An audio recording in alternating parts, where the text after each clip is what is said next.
sebagai berikut ya. Ya. Jadi kawan-kawan semua, kami dalam upaya untuk menegakkan keadilan terhadap dua klien kami yang masih tersisa ini, kan di klaster 2 itu memang mandat kami cuma 2 saja, biar nggak salah. Jadi Roy Suryo Noto di Projo, ya. Ya, siap.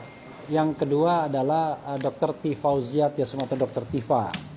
Nah, kita tahu bahwa menurut gosipnya bahwa pelimpahan tahap kedua ini sudah dilakukan oleh penyidik Polda Metro Jaya pada tanggal 17 April 2026. Tapi waktu kami audiensi tanggal 21 April, ternyata belum diterima. Dan terus terang kami tidak tahu sebenarnya tanggal berapa diterimanya berkas tersebut oleh jaksa peneliti pada Kejaksaan Tinggi DKI. Tetapi kendati demikian, kami sudah menyampaikan hal-hal yang bersifat substantif dan submaterial dan kemudian juga formil untuk kami katakan bahwa kasus ini tidak layak untuk ditindaklanjuti. Kasus apa yang tidak layak ditindaklanjuti? Adalah penersangkaan Roy Suryo dan Dr. Tifa.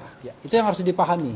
Tapi kasus pembuktian ijazah palsu harusnya tetap dilakukan di forum yang memang dimaksudkan untuk itu. Nah, salah satunya misalnya forum yang sekarang dicoba oleh salah seorang alumnus Fakultas Hukum UGM, Sigit Pratomo, mengajukan gugatan perbuatan melawan hukum di lagi-lagi Pengadilan Negeri Surakarta. Pengadilan Negeri Surakarta sudah membuat sejarah, paling tidak membuat Mas Roy dan Dr. Tifa menjadi ahli di sana. Walaupun keterangan ahlinya tidak dipertimbangkan karena akhirnya NO juga ternyata. Tapi paling tidak sudah sampai tahap ke sana. Nah, nanti pada saatnya kami akan bicara apakah kami termasuk yang mengendorse hal-hal seperti itu.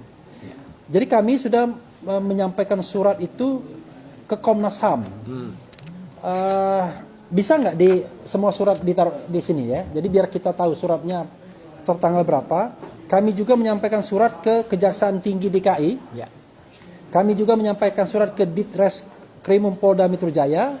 Kami juga menyampaikan surat ke KIP dan kami juga menyampaikan surat ke Kejaksaan Agung plus Komisi 3 DPR. Jadi suratnya ada tanggal-tanggalnya nanti. Intinya adalah kami mempermasalahkan hal-hal yang bersifat substantif, baik formil maupun material. Secara formil, saya sebutkan suratnya. Terima kasih. Jadi surat kepada Ketua Komnas HAM RI atau Komnas HAM RI itu tertanggal 30 April 2026. Kemudian surat kepada Direskrimum Polda Metro Jaya tertanggal 6 Mei 2026. Surat kepada Kepala Kejaksaan Tinggi DKI Jakarta tertanggal 6 Mei 2026. Kemudian terakhir surat kepada Kejaksaan Agung atau Jaksa Agung Republik Indonesia itu tanggal 8 Mei 2002 atau hari ini baru pagi tadi ya. Surat kepada Komisi 3 DPR sudah kami layangkan dan diterima kira-kira tanggal 28 April yang lalu. Nah, ini lama sekali kita tidak dapat tanggapan. Nanti kita akan beritahu kenapa tidak dapat tanggapan. Oke. Kita bicara mengenai surat yang kami layangkan kepada Direskrimum ya, Direktur Reserse Kriminal Umum Polda Metro Jaya, perihalnya keberatan atas surat Ditreskrimum tertanggal 30 Maret dengan perihal pemberitahuan perubahan penerapan pasal. Sedikit kami bacakan karena ini menjadi dasar surat berikutnya ya. Intinya adalah bahwa kami perlu bertanya terlebih dahulu apakah memang benar salah satu pasal yang akan diterapkan adalah pasal 310 KUHP terhadap diri kedua klien kami, yakni KRMT Roy Suryo Noto di Projo dan Dr. T. Fauziat Yasuma, mengingat telah diberlakunya Undang-Undang Nomor 1 2023 tentang KUHP. Jadi kami menerima surat pemberitahuan soal perubahan pasal. Dan perubahan pasal itu memang bukan lazim, harus dilakukan karena adanya KUHP yang baru. Tapi di surat itu ternyata masih dicantumkan pasal KUHP yang lama. Makanya kita bertanya bahwa kami perlu penegasan atas pasal-pasal mana sajakah yang diterapkan terhadap diri kedua klien kami dimaksud, oleh karena terdapat banyak pasal yang tercampur dengan tersangka terlapor lainnya.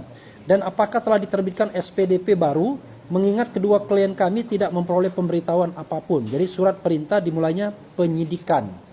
Karena kita bingung yang dipakai ini SPDP lama atau SPDP baru. karena SPDP lama kita tahu sudah berproses, SPDP baru apakah karena adanya perubahan pasal ini kemudian surat perintahnya diubah, ya.